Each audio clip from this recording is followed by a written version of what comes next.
A husband ties his wife, son and daughter to the sofa, then pulls pillowcases over their heads. He grabs a long-barreled shotgun, then covers his own head as well. He begins spinning in place in the middle of the living room. His goal? To sacrifice the life of one member of his family. The first shot misses, shattering a table lamp.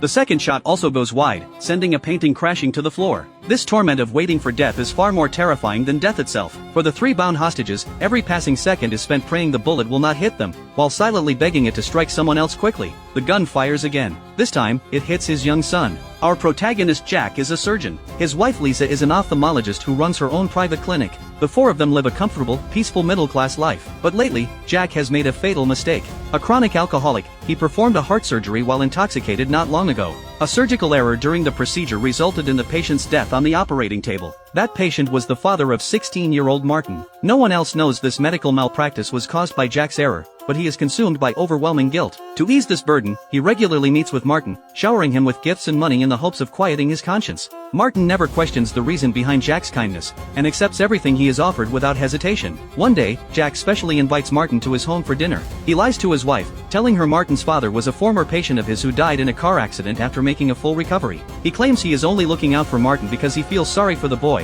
who lost his father at such a young age. Lisa does not suspect a thing about her husband's story, and welcomes Martin warmly. Martin is incredibly polite and thoughtful. When he arrives, he brings flowers for Lisa, along with delicate small gifts for every member of the 4-person family. The whole family takes an immediate liking to him. That night after Martin returns home, he calls Jack to thank him and his family for their hospitality. To return the kindness, Martin warmly invites Jack to his home for a visit. Without a second thought, Jack gladly accepts the invitation. After work the next day, Jack goes to Martin's house alone as promised. But once he steps inside, he realizes the visit may have been inappropriate. Since his father's death, Martin has lived alone with his mother. Jack cannot shake the feeling that being alone in a house with a newly widowed woman could spark rumors, so he is eager to leave as soon as dinner is over. But Martin and his mother insist he stay to watch a movie with them first. Jack tries to politely decline, but Martin brings up his late father, saying that watching movies together was the happiest time for their family of 3. Overwhelmed by guilt, Jack has no choice but to agree. But minutes into the movie, Martin says he is too tired and heads to his bedroom. Once Martin is gone, his mother begins making explicit, suggestive advances toward Jack.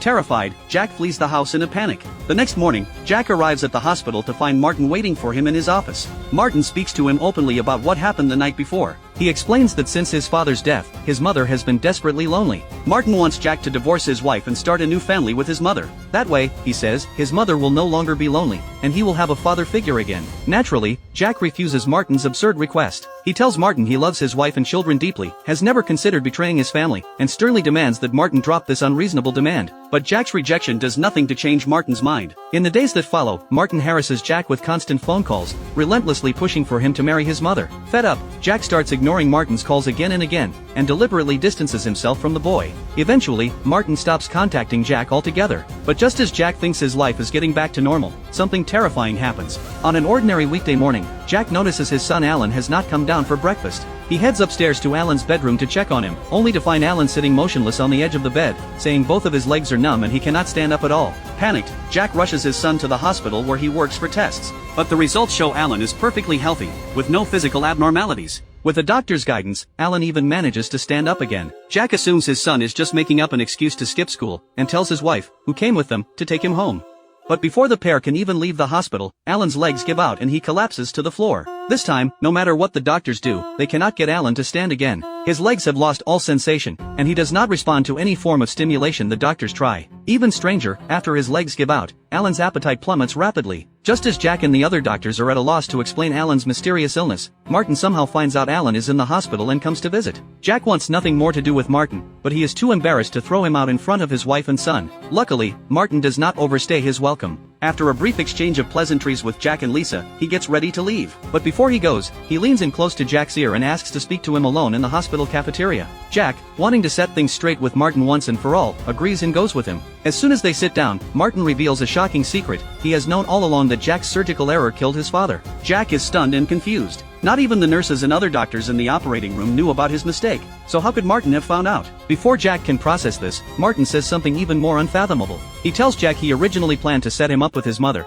to have Jack take his late father's place and care for him and his mom. If Jack had agreed, he would have let his crime go unpunished. But Jack wasted that chance, so now he has to punish Jack for his crime another way, by making him feel the same pain of losing a loved one. To do this, he has placed a curse on Jack's family. The first victim is Jack's son Alan. Alan will first become paralyzed in both legs, then lose the ability to eat, and finally die bleeding from his eyes. After Alan dies, the curse will pass to either Jack's wife Lisa, or his daughter Anna. The only way for Jack to stop the tragedy from unfolding is to kill one member of his family with his own hands. The choice is entirely his. It can be his wife, or either of his children. If Jack hesitates and refuses to act, every single one of his family members will die a violent death at the hands of the curse. Jack feels a chill run down his spine after hearing Martin's words, but as a man of science, he refuses to believe this nonsense. He then calls hospital security and has Martin unceremoniously thrown out. He returns to Alan's room to try and feed his son, still convinced Alan is faking his illness to skip school. But when he forces a piece of bread into Alan's mouth, Alan uncontrollably vomits it back up. As time goes on, Alan's condition worsens.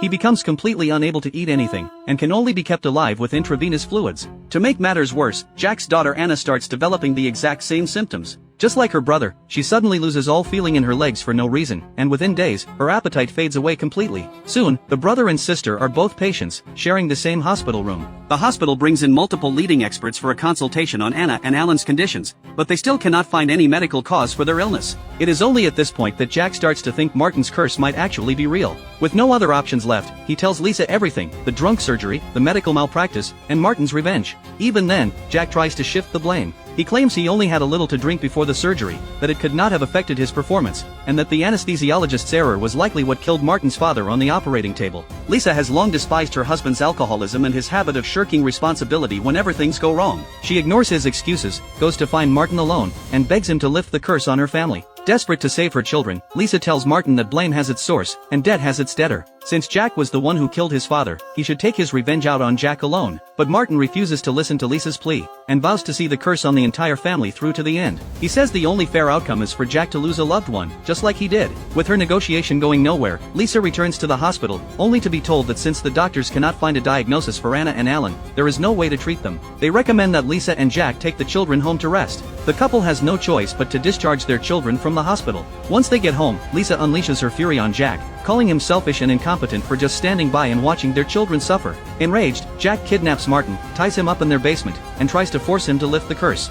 But Martin taunts him, saying that if he dies, every member of Jack's family will die with him. He dares Jack to kill him right then and there if he does not believe it. Jack, inherently weak-willed, is intimidated by Martin's threat and does not dare lay a finger on him. Meanwhile, Anna and Alan finally learn the truth from their parents. Their illness is caused by Martin's curse, and the only way to lift it is for Jack to kill one member of the family. In a shocking turn of events, Anna and Alan's first reaction is not to blame their father, but to curry favor with him. Both are terrified of being chosen as the sacrifice. Anna, who has always been her father's favorite, puts on an obedient act, saying that as the older sister, it is her duty to protect her brother and mother. She tells Jack he should kill her to keep the rest of the family safe. Alan, who has always defied his father, suddenly cuts off his long hair that he has had for years, saying he knows his father likes boys with short hair. Most shocking of all is Lisa. When she learns there is no other way to lift the curse except to sacrifice a family member, she starts putting on sexy nightgowns every night and lying beside Jack, desperate to win his favor and avoid being chosen. She even tells Jack that losing one child is not the end of the world, they are still young, and can always have another baby. In an instant, this once happy, harmonious family of four descends into a brutal cycle of manipulation and betrayal. Jack, the head of the family, is now trapped in an impossible dilemma. He has no idea who to sacrifice, so he does nothing but stall for time. But it is not long before Alan, the first victim of the curse, starts bleeding from his eyes. Just as Martin warned, if Jack does not make a choice soon, Alan will die. When Jack realizes he cannot stall any longer, he makes a terrible decision. He will let God choose which of his three loved ones will be the sacrifice. To do this, Jack ties Lisa, Anna, and Alan to the sofa, gags them, pulls pillowcases over their heads, and positions them in three separate spots around the room. Jack then blindfolds himself, picks up the shotgun, stands in the middle of the three, and spins in place until he is dizzy. When he can no longer tell which direction he is facing, he stops, aims straight ahead, and pulls the trigger. Several shots miss, but the final bullet strikes Alan directly in the heart. With that, this horrific game of random death comes to an end. After Alan's death, Martin's curse is lifted just as promised. Anna's mysterious illness vanishes completely, and Jack releases Martin from the basement and sends him home. In the final scene of the story, Jack and his remaining family run into Martin at a restaurant. Neither side says a word, they simply pass each other in silence.